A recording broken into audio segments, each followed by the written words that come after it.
नमस्कार बच्चों, Isha classes online education में आपका एक बार फिर से स्वागत है।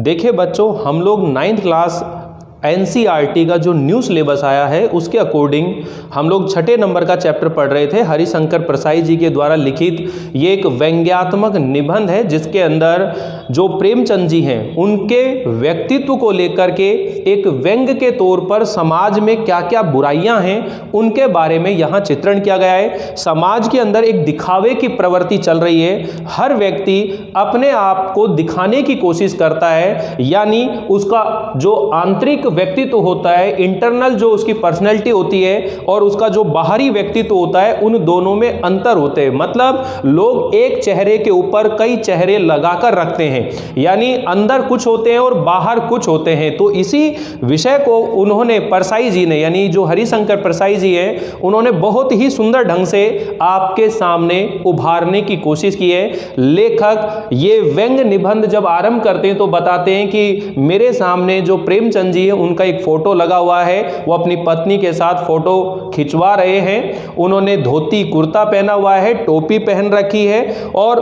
उनके एक पैर में जो जूता है दाहिने पैर में वो बिल्कुल ठीक है, किंतु जो बाएं पैर के अंदर उनका जो जूता है वो थोड़ा सा फटा हुआ है और उसमें से उंगलियां बाहर निकल रही हैं। लेखक ये भी कहता है कि जब प्रेमचंद जी के पास फोटो खिंचवाने के लिए यह पोशाक है तो सामान्य जीवन में पहनने के लिए क्या पोशाक होगी। इसका मतलब यह है कि यहाँ प्रेमचंद जी जो हैं जैसे भीतर हैं यानी अंदर हैं, वैसे ही वो बाहर भी दिखाई देते हैं। यानी उनका जो व्यक्तित्व है बहुत ही सादगी सरल उनका एक व्यक्तित्व यहाँ दिखाई देता है। आगे लेखक ये कहते हैं अगर वो चाहते तो अपनी धोती को थोड़ा सा खींच करके और वो जो फटा हुआ जो जूता था उसे वो छुपा सकते थे, यानी अपने सिद्धांतों से वो समझौता कर सकते थे। लेकिन उन्होंने अपने सिद्धांतों से, अपने नियमों से, अपने जीवन जीने का जो ढंग है उसमें बिल्कुल भी बदलाव नहीं किया।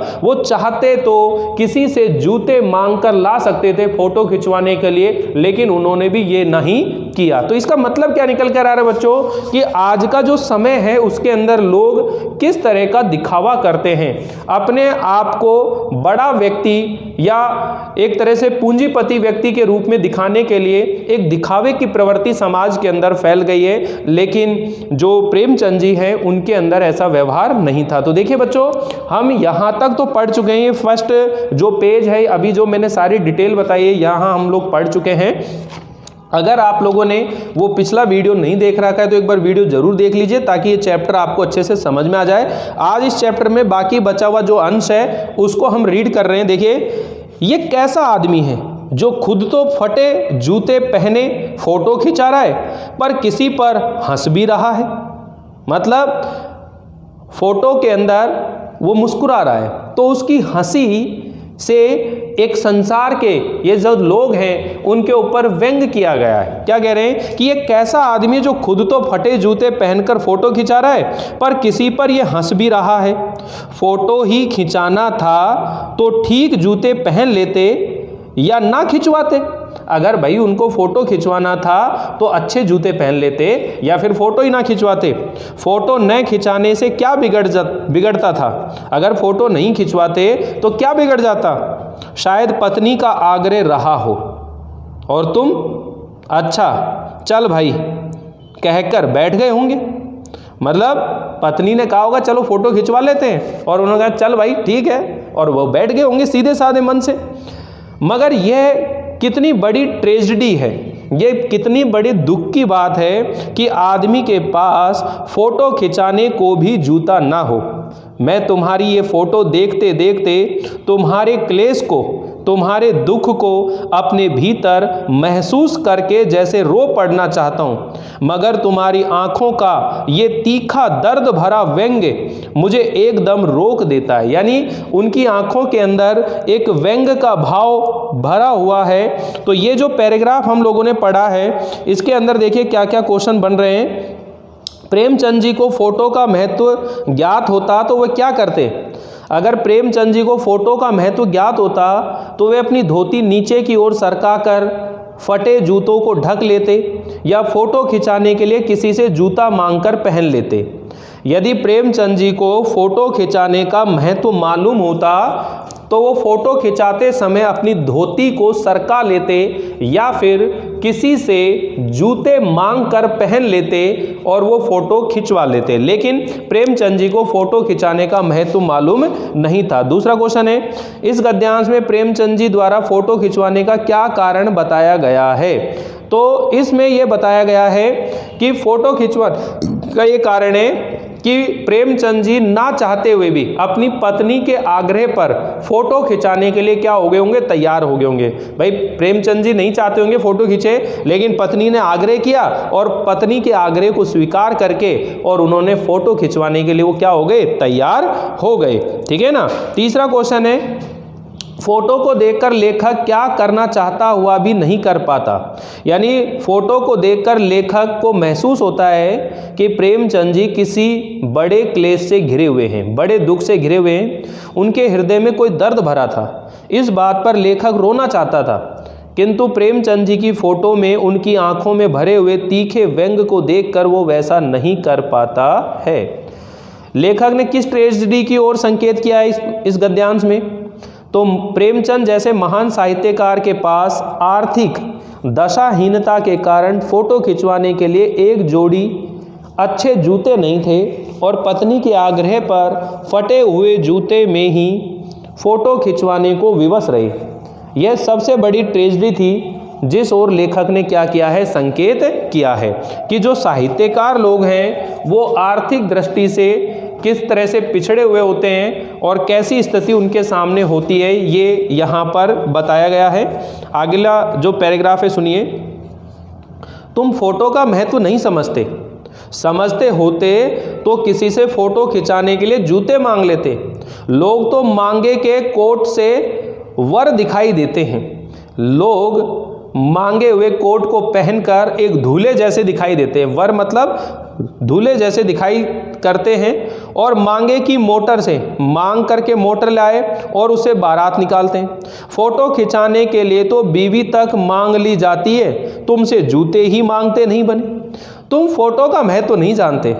लोग तो इत्र चुपड़ कर फोटो खिंचाते हैं जिससे फोटो में खुशबू आ जाए। गंदे से गंदे आदमी की फोटो भी खुशबू देती है। यानी यहाँ जो लेखक हैं हरिशंकर प्रसाई जी, वो कह रहे हैं कि लोग अपने आप का दिखावा करने के लिए क्या क्या नहीं करते हैं। ठीक है ना। तो उन्हीं सब चीज़ों की ओर ध्यान दे रहा है। टोपी 8 आने में मिल जाती है, यानी जो टोपी है 8 आने में मिल जाती है, और जूते उस जमाने में भी 5 रुपये से कम में क्या मिलते होंगे। जूता हमेशा टोपी से कीमती रहा है। अब देखिए, जो टोपी होती है वो पद प्रतिष्ठा की निशानी होती है और जो जूता होता है वो भी एक हैसियत की निशानी होती है। कहते हैं कि व्यक्ति की अगर औकात देखनी हो तो उसके पैरों की ओर देखना चाहिए कि कितने महंगे जूते पहन रखें, तो उससे उस व्यक्ति की हैसियत का पता चल जाता है। ठीक है ना। तो यहाँ ये 2 चीज़ों के बारे में संकेत कर रहे हैं।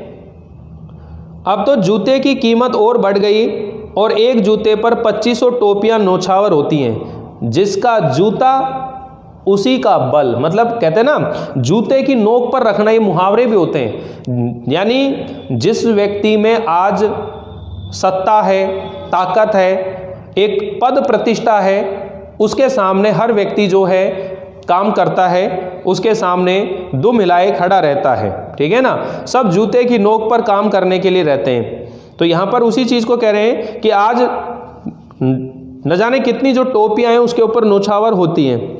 तुम भी जूते और टोपी के आनुपातिक मूल्य के मारे हुए थे। ये विडंबना मुझे इतनी तीव्रता से पहले कभी नहीं चुभी जितनी आज चुभ रही है जब मैं तुम्हारा फटा जूता देख रहा हूँ। तुम महान कथाकार, उपन्यास सम्राट, युग प्रवर्तक, जाने क्या क्या कहलाते थे, मगर फोटो में भी तुम्हारा जूता फटा हुआ है। ठीक है। तो अब ये देखिए, ये पैराग्राफ जो आया है, टोपी 8 आने में मिल जाती थी, ये वाला पैराग्राफ मैं आपको बता रहा हूँ। टोपी और जूते के मूल्य में क्या संबंध रहा है? टोपी और जूते के मूल्य में एक आनुपातिक संबंध रहा है, अर्थात टोपी की कीमत सदैव जूते की कीमत से कम रही है। कहने का आशय यह है कि प्रेमचंद टोपी के समान देश के सम्मानित साहित्यकार थे, लेकिन वे जूते के सामने अर्थात धनी लोगों के सामने झुके नहीं। उन्हें गरीबी में भी जीवन यापन करना पड़ा। यानी जो मुंशी प्रेमचंद जी थे, उनकी आर्थिक स्थिति सही ना होने पर भी वो कभी भी धनवान पूंजीपति लोगों के सामने झुके नहीं और उन्होंने अपने साहित्य के अंदर बेबाकी से, बिना झिझक के, बिना डरे उन्होंने समाज में वो सारी बातें उन्होंने उजागर की। नेक्स्ट क्वेश्चन है, एक जूते पर 2500 टोपियां न्योछावर हो रही हैं, इसका क्या मतलब है? इसका आशय है कि वर्तमान में भौतिकवादी युग में जो धनवान लोग हैं, वैभव संपन्न लोग हैं, को सम्मान योग्य माना जाता है। अब गुणवान लोगों को भी पैसे वालों के सामने मजबूरी में झुकना पड़ता है। यानी इस भौतिकवादी संसार में जो धन संपन्न व्यक्ति होते हैं, उनके सामने आज हर कोई सर झुकाए खड़े रहते हैं। जो योग्य और जो गुणवान लोग होते हैं वो भी सिर झुकाए खड़े रहते हैं। प्रस्तुत गद्यांश में टोपी और जूते के माध्यम से क्या व्यंग किया गया है? इस गद्यांश में टोपी और जूते के माध्यम से यह व्यंग किया गया है कि समाज में टोपी अर्थात इज्जत और गुणों को अब उतना महत्व नहीं दिया जाता है। अब जूते अर्थात आर्थिक दृष्टि से संपन्न या जो ताकतवर लोग होते हैं उन्हें ही श्रेष्ठ माना जाता है। गुणों को धनी से कमतर मानने पर व्यंग किया गया है। यानी जो गुणवान व्यक्ति है उसे धनवान व्यक्ति से कम महत्व दिया जाता है। ये इसी बात पर क्या किया गया है? व्यंग किया गया है। तो देखिए अगला क्वेश्चन हो रहा है, हमारे देश में साहित्यकारों के साथ क्या विडंबना है? साहित्यकारों को मान सम्मान नहीं मिलता, ना धन मिलता है, और प्रेमचंद जैसे महान साहित्यकार लेखन से अपनी आजीविका नहीं कमा पाए। ये बहुत बड़ी विडंबना की बात है कि हमारे देश में जो साहित्यकार हैं उनकी क्या स्थिति है।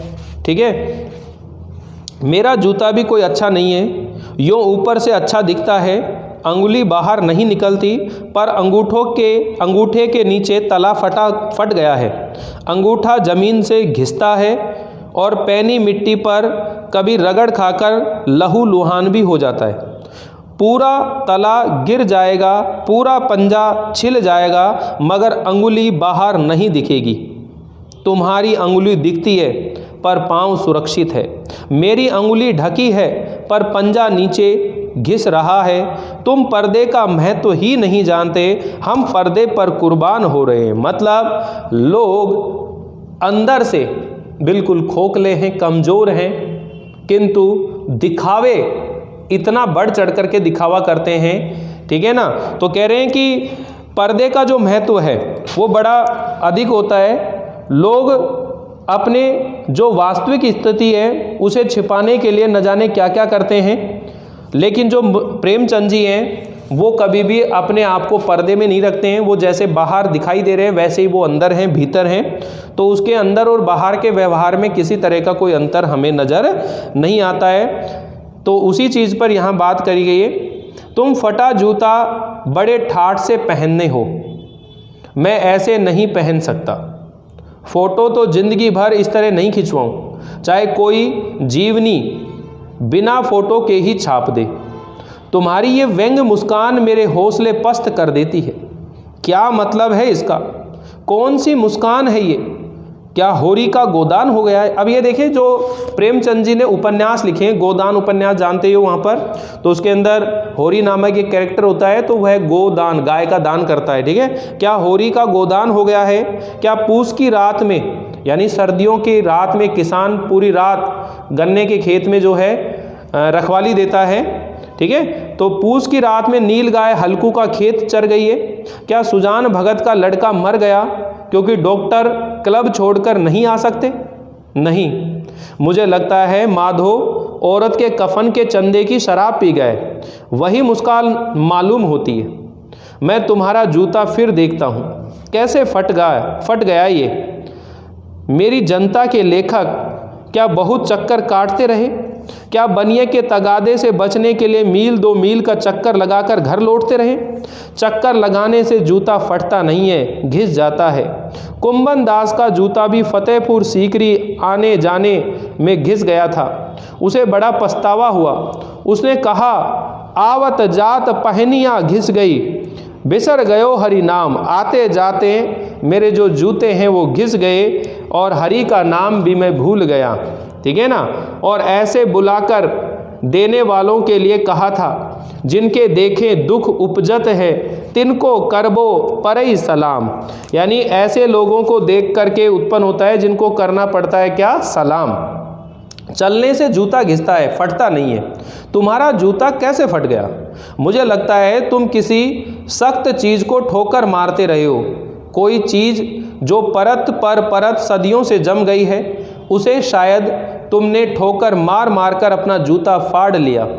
कोई टीला जो रास्ते पर खड़ा हो गया था, उस पर तुमने अपना जूता आजमाया। यहाँ पर टीले का मतलब है कि जो पूंजीपति सामंतवादी जो लोग हैं, जमींदारी लोग हैं, उनके ऊपर व्यंग किया गया है कि जो मुंशी प्रेमचंद जी हैं उनके ऊपर उन्होंने लिखने में किसी तरह की कसर नहीं छोड़ी और उनके जो भी षड्यंत्र हैं, उनकी जो भी बातें हैं, उनको उजागर करने में किसी भी तरह से वो पीछे नहीं रहे।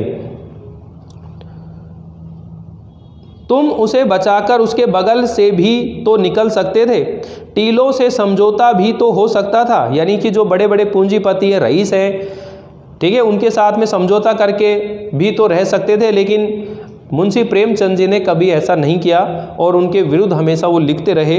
सभी नदियाँ पहाड़ थोड़े ही फोड़ती हैं, कोई रास्ता बदल कर घूम कर भी तो चली जाती है। तुम समझौता कर नहीं सके, क्या तुम्हारी भी वही कमजोरी थी जो होरी को ले डूबी, वही नेम धर्म वाली कमजोरी? नेम धर्म उसकी भी जंजीर थी, मगर तुम जिस तरह मुस्कुरा रहे हो उससे लगता है कि शायद नेम धर्म तुम्हारा बंधन नहीं था, तुम्हारी मुक्ति थी। तुम्हारी ये पाँव की अंगुली मुझे संकेत करती सी लगती है, जिसे तुम घृणित समझते हो, उसकी तरफ हाथ की नहीं पाँव की अंगुली से इशारा करते हो। तुम क्या उसकी तरफ इशारा कर रहे हो जिसे ठोकर मारते मारते तुमने जूता फाड़ लिया? मैं समझता हूँ, तुम्हारी अंगुली का इशारा भी समझता हूँ और ये व्यंग मुस्कान भी समझता हूँ। तुम मुझ पर या हम सभी पर हंस रहे हो, उन पर जो अंगुली छिपाए और तलवा घिसाए चल रहे हैं, उन पर जो टीलों को बरकरार बाजू से निकाल रहे हैं। तुम कह रहे हो मैंने तो ठोकर मार मार कर जूता फाड़ लिया, अंगुली बाहर निकाल आई, पर पाँव बच रहा है और मैं चलता रहा। मगर तुम अंगुली को ढांकने की चिंता में तलवे का नाश कर रहे हो, तुम चलोगे कैसे? मैं समझता हूँ, मैं तुम्हारे फटे जूते की बात समझता हूँ, अंगुली का इशारा समझता हूँ और तुम्हारी ये जो व्यंग मुस्कान है इसके बारे में भी मैं समझता हूँ। तो देखिए ये जो क्वेश्चन है लास्ट वाला, ये तो मैं आपको बता ही देता हूँ।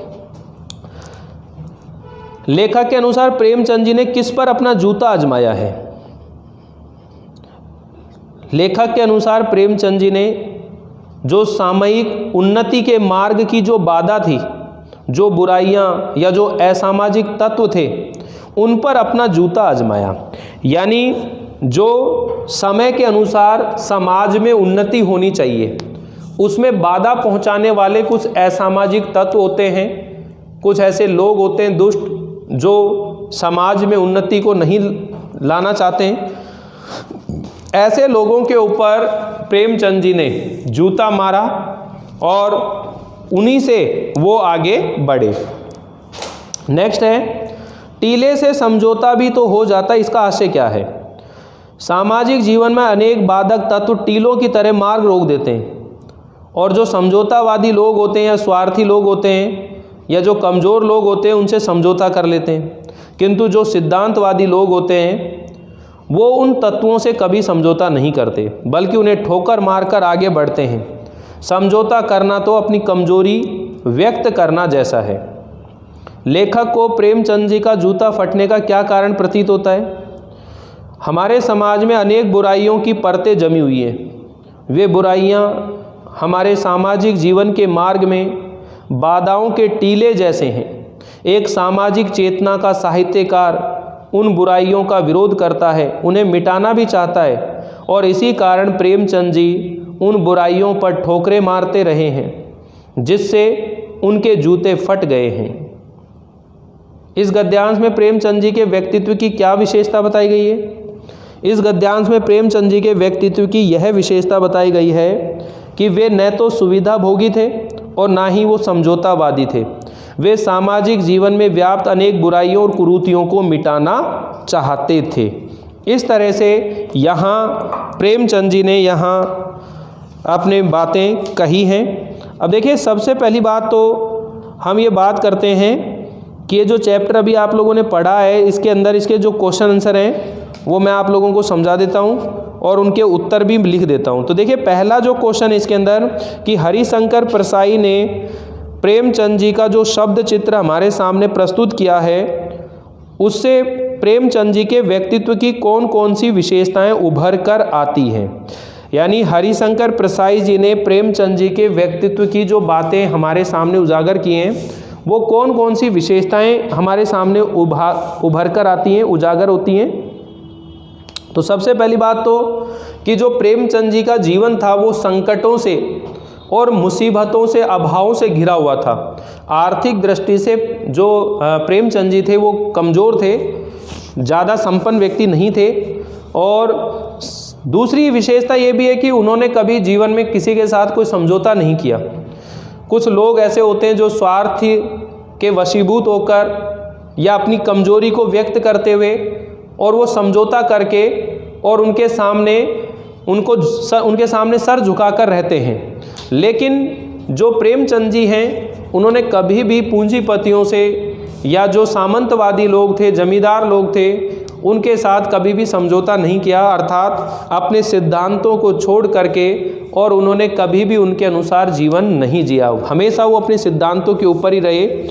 तो उन्हें ये पसंद, उनको दिखावा बिल्कुल भी पसंद नहीं था और किसी से मांगना अच्छा नहीं लगता था। उन्होंने जीवन भर मर्यादाओं का पालन किया। उनका जो व्यक्तित्व है, बाहर और भीतर दोनों तरफ एक जैसा था, सादगी से भरा हुआ उनका जीवन था, व्यक्तित्व था। उन्होंने समाज में व्याप्त सदियों पुरानी जो मान्यताएं हैं, परंपराएं हैं, उनको उन्होंने नष्ट किया, ध्वस्त किया उनको एक तरह से। और वे स्वाभिमानी व्यक्ति थे और कभी भी वो समझौता नहीं करना चाहते थे, इसलिए वो समझौतावादी व्यक्ति भी नहीं थे। वे बाधाओं से बचकर नहीं बल्कि उनसे संघर्ष करके आगे बढ़ते थे। इस तरह यहाँ उनके व्यक्तित्व की अनेक विशेषताएं हमारे सामने उभर कर आती हैं। नेक्स्ट है सेकंड क्वेश्चन, सही कथन के सामने सही का निशान लगाना है। बाएं पांव का जूता ठीक है मगर दाहिने जूते में छेद हो गया जिससे में से अंगुली बाहर निकल आई, ये राइट है या रॉन्ग है? तो देखिए, बाएं पांव का जूता ठीक है, ये गलत है, क्योंकि दाहिने पैर का जूता ठीक है और बाएं पैर का जूता फट गया है। इसमें उल्टा लिख रखा है बच्चों, तो इसको आप रॉन्ग कर लें कि ये कथन सही नहीं है। सेकंड है, लोग तो इत्र चुपड़ कर फोटो खिंचवाते हैं जिससे फोटो में खुशबू आ जाए, राइट है ये। इसमें राइट का निशान लगा दीजिए। इसमें क्या लगाना है आपको? राइट का निशान लगाना है। थर्ड है, तुम्हारी ये व्यंग्य मुस्कान मेरे हौसले बढ़ाती है। तुम्हारी ये व्यंग्य मुस्कान मेरे हौसले बढ़ाती है, बिल्कुल राइट है। हौसले बढ़ाती है क्या, या हौसले पस्त करती है? तो ये गलत कर लो बच्चों। ये जिससे तुम घृणित समझते हो उसकी तरफ अंगूठे से इशारा करते हो, गलत है। अंगुली से इशारा कर रहे हैं, अंगूठा थोड़ा ना निकल रहा है, अंगुली निकल रही है, ठीक है, तो ये गलत है। जूता हमेशा टोपी से कीमती रहा है, अब तो जूते की कीमत और बढ़ गई है और एक जूते पर 2500 टोपियां न्योछावर होती हैं। ये बताना है कि ये जो पंक्तियां आगे आ रही हैं इनके ऊपर किस बात के ऊपर व्यंग्य किया गया है। तो देखो, टोपी जो है मान सम्मान और प्रतिष्ठा का जो है चिन्ह है, प्रतीक है, और जो जूते हैं वो एक तरह से हैसियत का प्रतीक होती है। तो देखिए ध्यान से सुनो, टोपी सम्मान का प्रतीक है और जूता सामर्थ्य और अधिकार का प्रतीक है। इस पंक्ति में यह व्यंग्य है कि जो शक्तिशाली व्यक्ति होती हैं, शक्तिशाली व्यक्ति के चरणों में आज हर तरह का व्यक्ति, अनेक तरह के लोग जो हैं वो झुकते रहते हैं, और उनके चरणों के अंदर वो लोग इस तरह से झुकते रहें। जूता देना एक मुहावरा भी है और इस तरह अब जूतों की कीमत जो है बढ़ गई है, जूतों की कीमत जो है वो ज़्यादा बढ़ गई है और जूतों का महत्व भी जो है अधिक हो गया है। तो ये व्यंग्य उक्ति जो है आप नोट कर लेंगे। टोपी सम्मान की प्रतीक है और जूता सामर्थ्य अधिकार का प्रतीक है। इस पंक्ति में यह व्यंग्य किया गया है कि जो शक्तिशाली व्यक्ति है के चरणों में अनेक लोग झुकते हैं और आज की दुनिया में जो गुणी लोग होते हैं, जो गुणवान लोग होते हैं, वो भी अपने स्वाभिमान को भुलाकर शक्तिशाली और धनवान लोगों की सेवा में खड़े रहते हैं। जूता देना मुहावरा भी है और इस तरह अब जूतों की कीमत बढ़ गई है। नेक्स्ट है, तुम पर्दे का महत्व नहीं जानते पर पर्दे पर कुर्बान हो रहे हैं। हम पर्दे पर क्या हो रहे हैं? कुर्बान हो रहे हैं। अब देखिए पर्दे का महत्व क्या होता है कि किसी बात को पर्दे में रखना, किसी चीज़ को छिपा कर रखना। यानी आज हम बात करें इस पर्दे के बारे में तो ये यही चीज़ है, लोगों के द्वारा असलियत को छिपाने की जो प्रवृत्ति है उसके ऊपर व्यंग्य किया गया है। अपनी बुराइयों को ढकने का निरंतर प्रयास करते हैं, किंतु प्रेमचंद जी के पास पर्दे में छिपाने लायक कुछ भी नहीं था और वो स्वभाव से जैसे बाहर थे वैसे ही वो भीतर भी थे। यानी उनके अंदर और बाहर के व्यवहार में किसी तरह का कोई अंतर नहीं था। नेक्स्ट है, जिसे तुम घृणित समझते हो उसकी तरफ हाथ की नहीं पाँव की अंगुली से इशारा करते हो। यानी जयशंकर प्रसाद जी जो हैं, हरिशंकर प्रसाई जी हैं, इन्होंने ये बात बताई है कि व्यक्ति जिन चीज़ों को घृणा योग्य समझता है उनकी तरफ हाथ की बजाय पाँव की अंगुली से इशारा करता है। प्रेमचंद जी ने भी जिसे समाज में घृणा योग्य समझा उसकी ओर अपने पाँव की अंगुली से इशारा किया, अर्थात उसे जूते की नोक पर रखा, उसके विरुद्ध संघर्ष किया। 4 नंबर का क्वेश्चन है, पाठ में एक जगह पर लेखक सोचता है कि फ़ोटो खिंचाने की अगर यह पोशाक है तो पहनने की कैसी होगी, लेकिन अगले ही पल में वह विचार बदलता है कि नहीं, इस आदमी की अलग पोशाक जो है होनी चाहिए।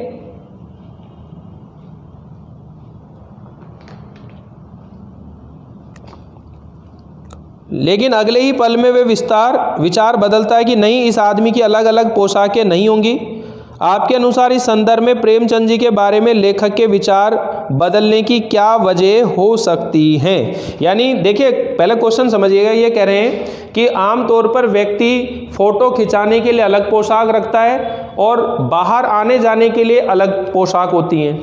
लेकिन प्रेमचंद जी की फ़ोटो को देखने के बाद हरिशंकर परसाई जो लेखक हैं उन्होंने अपने विचार क्यों बदले कि इस व्यक्ति की जो पोशाक है वो अलग अलग नहीं होगी। तो लेखक ने पहले सोचा कि संसार में अधिकतर लोग अपने घर पर पहनने के कपड़े अलग रखते हैं और बाहर पहनने के कपड़े अलग रखते हैं, किंतु प्रेमचंद जी का जो व्यक्तित्व है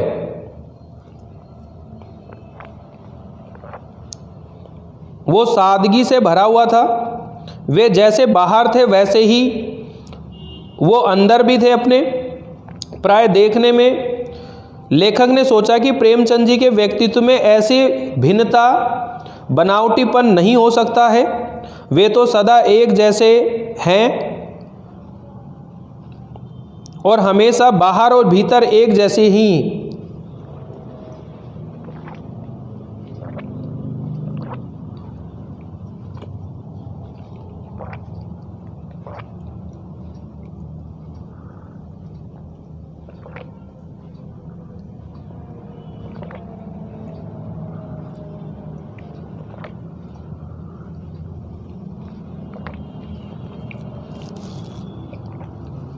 चलिए सुनिए, थोड़ा सा पानी पिया। ठीक, तो यहाँ देखिए क्या कह रहे हैं कि लेखक ने पहले सोचा कि संसार में अधिकतर लोग अपने घर पर पहनने के कपड़े अलग रखते हैं और बाहर पहनने के कपड़ों अलग रखते हैं, किंतु प्रेमचंद जी का व्यक्तित्व के अंदर ऐसी कोई बात नज़र नहीं आती है, क्योंकि उनका जो व्यक्तित्व है सादगी से भरा हुआ है। वो बाहर और भीतर दोनों तरफ से एक जैसे ही दिखते हैं, उनके व्यक्तित्व में किसी तरह का जो अंतर है वो नज़र नहीं आता है, वो एक जैसे ही हैं, उनमें बनावटीपन या दिखावटीपन नहीं हो सकता, वे तो सदा एक जैसे ही सहज रहे हैं। और इसी कारण लेखक ने अपने विचार बदल लिए। और उसके विचार बदलने का अन्य कारण यह भी हो सकता है कि प्रेमचंद जी का जो जीवन है वो अर्थ अभाव से ग्रस्त रहा, इस कारण उनके पास पोशाकों की भी कमी रही होगी और वे अलग अलग पोशाकें नहीं पहन सके होंगे। और एक महान साहित्यकार के जीवन में ये एक बहुत बड़ी विडंबना भी है कि वह आर्थिक दृष्टि से बिल्कुल क्या होता है, कमज़ोर होता है, और संसार में भी उसके साहित्य सृजन को देख करके उसके जीविका उपार्जन का कोई प्रबंध नहीं हो पाता है। नेक्स्ट है, आपने यह व्यंग पढ़ा, इसे पढ़कर आपको लेखक की कौन सी बातें आकर्षित करती हैं? लेखक सफल व्यंग्यकार हैं, वो प्रेमचंद जैसे महान साहित्यकार पर व्यंग करने से नहीं डरता है।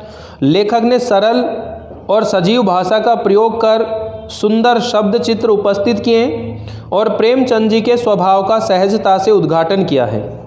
लेखक ने दोहरा व्यक्तित्व रखने वाले लोगों पर या स्वाभिमान का ध्यान न रखने वाले लोगों पर व्यंग किया है। इस तरह आप इस चीज़ को ध्यान रखेंगे। और इस पाठ में टीले शब्द का प्रयोग किन संदर्भों को इंगित करने के लिए किया गया है?